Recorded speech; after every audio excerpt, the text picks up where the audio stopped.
data really important for everybody to be able to trade on, to understand. It looks like federal employment was a big part of the revisions here. We all know what's been happening with Doge this year, and that hasn't happened before, so I imagine that's going to be hard to forecast. Also, I got questions about how much immigration, illegal immigration, the crackdown on that might be having an impact on these numbers. To what extent is this just a time of great change where it's difficult to forecast?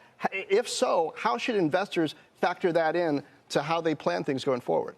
Well, I think the revisions process with the payrolls report has always been sort of fraught with trouble, in the sense of there's always a series of revisions that happen the next month and the next month, and then a bigger revision that almost typically happens, 9 to 12 months later. And so what we're seeing here in terms of these revisions are not all that unusual relative to the typical noise that we see, particularly in slowing environments. By definition, and process these payroll statistics, they sort of take longer moving averages. And so if we start to see a more abrupt deterioration, for instance, like we saw back in the 2008 period, often the initial reads will be a little lagging relative to the final reads. And I think that's basically what you're seeing here today. The good thing is, look, the president can fire the head of the BLS.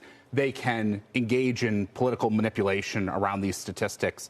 The good thing is that there's a wealth of labor data that's out there in the market that's not reliant on political appointees and their belief in, holding up statistical standards. And so to the extent that the labor statistics, the payrolls get politicized, people will look at those other data from other areas, from other payroll providers, for instance, like ADP, and start to benchmark on those. And so regardless of whether or not those data get manipulated, the truth will be known, and the market will trade on the truth much more than whatever is reported by the government if it comes to be that case.